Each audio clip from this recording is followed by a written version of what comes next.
New York City. The woman called Jean Grey lays asleep in her apartment building. She begins to toss and turn in her bed, her eyes flickering. She is dreaming that same dream now for the 5th time in as many nights this week. But this time, it has changed. She sees images of the strange world, the strange people, the bird of fire forming from the flames. The firebird comes closer and speaks different words from its blazing beak. Jean, do not be afraid. Soon, very soon, we will finally be together. Jean wakes with a start, a sharp gasp, breathing heavily. She then stops herself and turns, looking over at her clock and seeing the time of 3 a.m. She lowers herself slowly back into the bed. The dreams will just have to wait. For tomorrow is a busy day, and she needs her rest. A day of shopping followed by a night on the town with the X-Men, her friends new and old, and the man she loves. It is the time of year for it after all. The time to give and receive, the time to be with family, the time of Christmas. In a New York State prison, a door opens, and the man known as Larry Trask enters his side of the visitors' area. The guard nods to a suited man sitting at the other side of the glass. Trask sighs and makes his way over, sits and picks up the receiver, the other man doing the same. Stephen Lang. Thought you'd be in here with me by now. Now, Trask, we did everything we could. But the president was, well, he isn't thinking straight. Don't worry about it. We'll have you out as soon as the next puppet is voted in. And then what? Going to have my Sentinels for him as well? For you? Then leave me to take the fall? Because we decided together that Fred Duncan needed to be silenced. Shh. Calm down. You did take the fall, I agree, but we are not the ones to blame here. The mutants are, especially Xavier and his X-Men. Tell me the school was shut down. Oh, worse. Rumor has it they just recruited new students. Jesus. So you want revenge? And how am I going to do that from in here? Tell me the code. The code? For the Sentinels, idiot. I found where that third wave is stored, that third wave that was never deployed during the failed assault on the Scottish island. Now, is it numerical, a password? No matter what I do, I just can't seem to crack it. It's just a word. Just one word. No wonder I couldn't crack it. I didn't think anybody'd be that stupid. What is it? A name. Bolivar. Ah, your father. Yeah. The man they killed. Yes. Now you have it. Do me a favor, Lang. What? Kill them. All of them.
Central Park, New York City.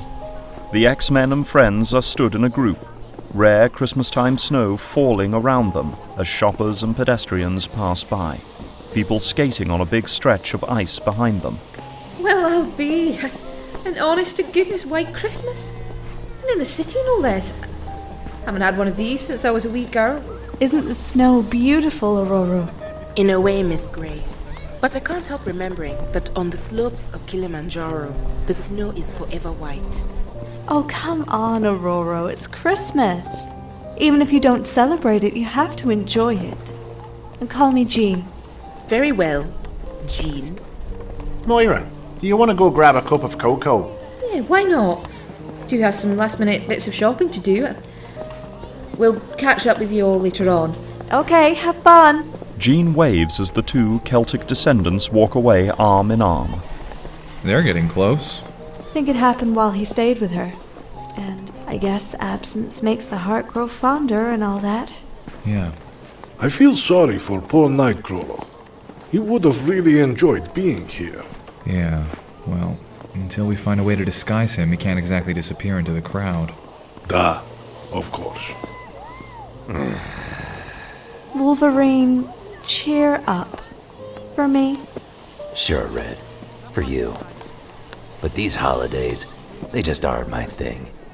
Only reason I agreed to come is because I had nothing better to do. But now that cold brew I left in the fridge seems like a mighty fine idea. Bah. Petey, follow me. Where are we going, Tavarish? To have some fun. Were we not having it? Yeah. More fun. Such as? There's a good strip joint just up that avenue. A what? You're welcome to join us too, Slim. I'll pass, thank you, Wolverine. Yes, he most certainly will. You're lost, leader man. Come on, Petey. I'm not sure. You will love it. Trust me. Still hasn't given you his name, then? Insists that Wolverine is the only name he needs. Must have something to hide. He's used to hiding. Especially his past. At least, what of it he can remember. What? Nothing. Just what I gleaned from a passive scan. Won't go any deeper without his permission. So you know his name? Yes. Really? What is it? You'll have to ask him. Ah, come on. Anyway, enough of that. You owe me a Christmas gift, and I have a few ideas. Oh boy. In a darkened warehouse across state, Stephen Lang enters through a pass-coded door. If his superiors knew what he was doing, he would most certainly be terminated, perhaps even jailed along with Trask. But he knows what he must do. He flicks a switch, bringing power on and illuminating the room. Lang takes a moment to look over the covered giant forms ahead of him, the tarps with words written upon them, "Classified. Do not remove." He disregards it and makes his way over, reaching down to a small keyboard and typing the word Bolivar into the computer. And with that, 20 forms start to come to life.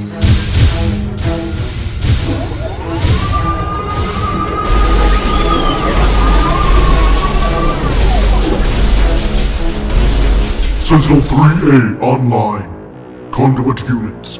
Awaiting orders. Scan for mutant signatures in the New York area.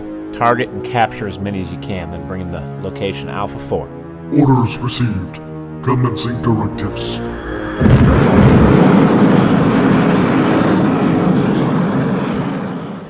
See you soon, X-Men. The evening continues to pass into night, the city that never sleeps living up to its name. Scott and Jean walk down the street, the two mutant lovers spending their first night together since before they can remember.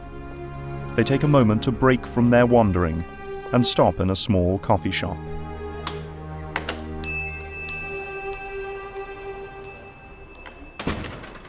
Enjoying the warmth indoors, they order and remove their winter wear. Sitting now on comfy chairs and enjoying the low, ambient lit place. Reminds me of Coffee A Go-Go. Yeah, have you been lately? No, not since last we all went.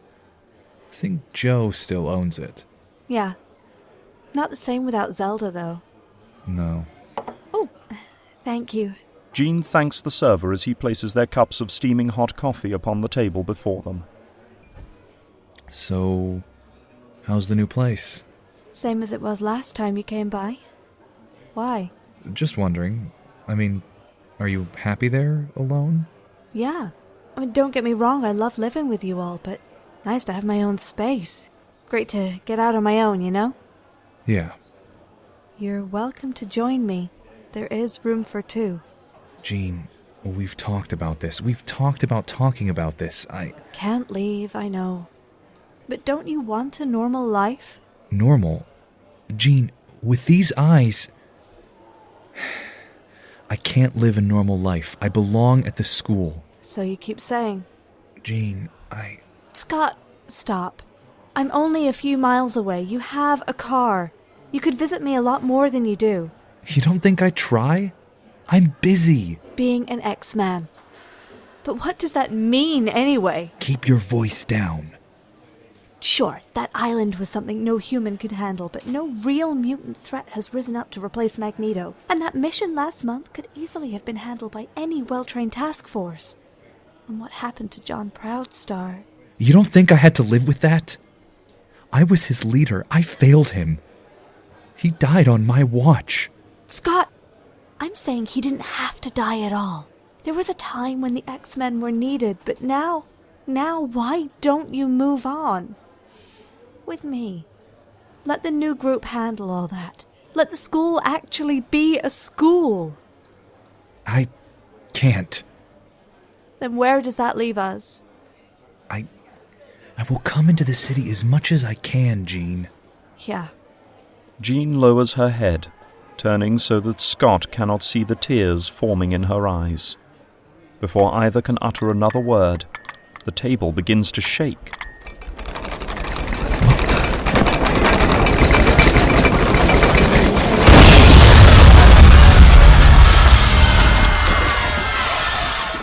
Just a few blocks away, Moira McTaggart and Sean Cassidy are walking arm in arm. So you like being at the school? I like being with other people like myself, Moira. I like being part of a team, doing good again, like I used to. So you're saying it's like being a mutant policeman? Yeah, something like that. I wish I could see it that way, Sean, but after John... Wait, do you hear that?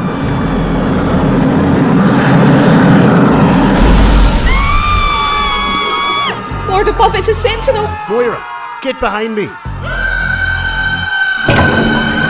Banshee lets out a deafening scream, blasting the features from the Iron Giant, shaking some of the armor plating flying.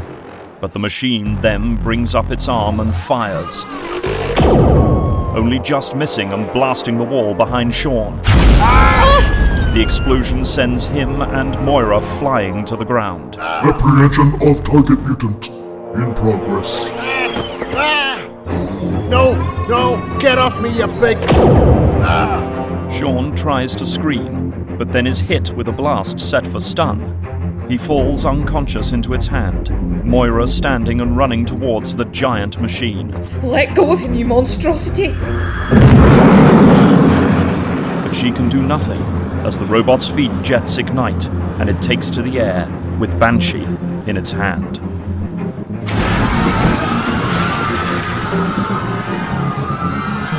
Inside the now destroyed coffee shop, Scott Summers and Jean Grey regain their footing, as around them everyone else flees in panic.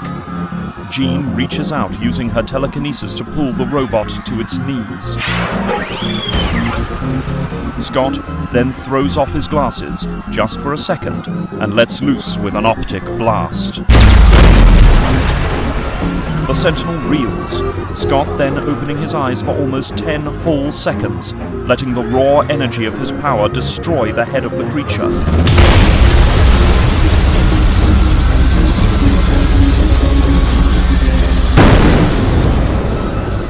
Sending what remains of it falling back and destroying the street below. That got it? Yeah, but here come two more. Down the street. How are they back? Where did these ones come from? I don't know. Come on.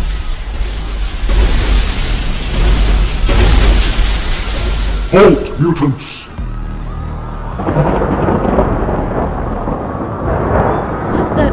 Storm.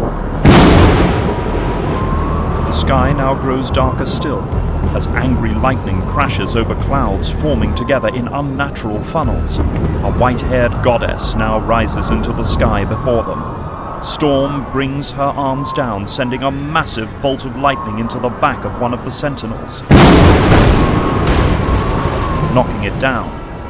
A second strike through the back of the chest finishes the job. Cyclops, Jean, run! I shall take care of this abomination. Unidentified mutant detected. Capture mode initiated. You shall not capture me. You are nothing but metal and electricity, made by the hands of man, and nothing man-made can hope to withstand the power, terrible power of Mother Nature. Now feel her wrath! Storm, more behind you, watch out! It is too late. Storm is struck in the back, sending her falling from the sky. Ah! No! A Sentinel then targets Jean and fires. Jean, no! That's it, you metal sons of... No, Scott! There are too many of them. We have to get out of here. At that moment, down the street, Wolverine and Colossus now emerge from their show. That was enlightening. Stick with me, Peter, my boy, and there's plenty more where that came from. What the... Wolverine moves back out of the way as a rush of people run past him, yelling and screaming in panic. What the hell is going on? I believe I may have found the cause of their panic, Vanish. Wolverine follows the Russian's eyeline across the street, and from where the people are running, seeing the hulking Sentinels and then Scott Summers blasting away at them below. Sentinels. I recognize them from our briefings during training. They are bigger than I thought. What is happening? Why hasn't the professor contacted us? I don't know, but the heat is on, Petey. And I hate it when a fight starts without me. Wolverine, wait for me. The two metal-enhanced mutants now run down the street. Wolverine, reaching the Titans first, now leaps up with his claws out and brings them down into the robot's back, sparks flying as he digs in. Wolverine then reels back and stabs further up its back with one hand, then the other, using his metal claws to pull himself up the machine. As behind him, Colossus now reels back, bringing a clubbing blow into another Sentinel's knee, keeling it over, and then, with a mighty swinging running blow, takes out its other leg, bringing it crashing down onto its back, smashing the concrete of the street as Peter is just able to get out of the way. On the ground, he and Cyclops then look up, seeing Wolverine now having reached the head of the Sentinel, the automaton thrashing about, trying to throw him off. Cyclops, another is targeting him. I got it. With a snarling yell, he brings down his metal claws into the base of its neck and slashes away until the Sentinel finally falls forward.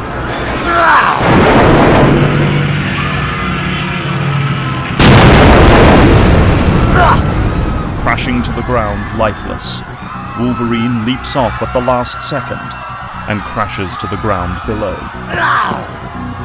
Wolverine! I'm okay. I heal fast, but I don't think it's over just yet. Wolverine points as 3 more Sentinels land, 2 of them right on top of 2 police cruisers that were rushing towards the scene.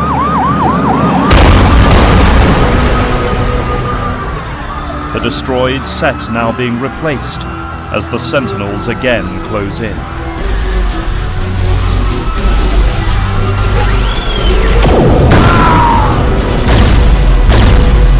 Cyclops blasts with all he has, but the Sentinels are now beginning to avoid them. They're learning. Allow me, comrade. The Sentinels blast him, and again. Colossus's steel form holding, but the Sentinels turn up the power, both of them now targeting and blasting down with a full raging force upon Peter. The Metal Man holding on as long as he can, but soon he falls. Colossus! Cyclops now runs in to engage again.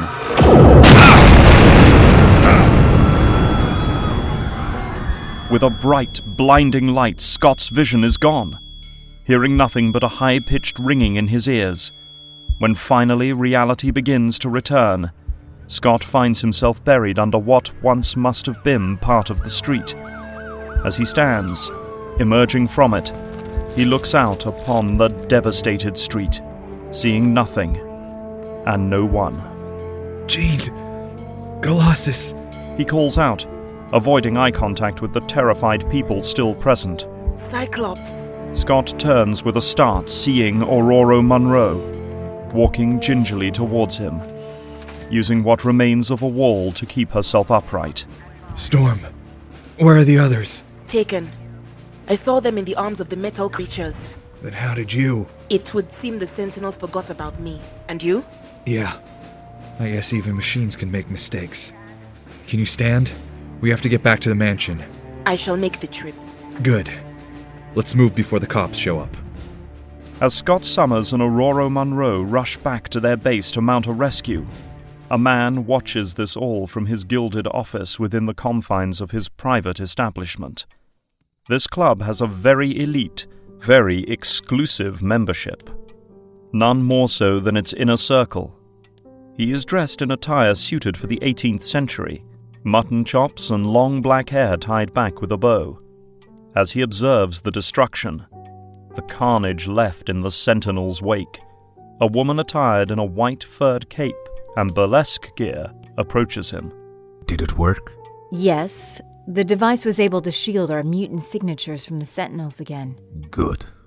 It's twice it has saved us. My compliments to its creator. I shall pass it along. A good job we were given that warning, or we would have never activated it in time. How can they even be back? I don't know. No announcement, no press conference, and no regard for collateral damage to property or civilians. Our government is crude, but not that crude. As you say. It must be a rogue element. Gather the circle, Emma. We must make preparations. As you wish, Shaw.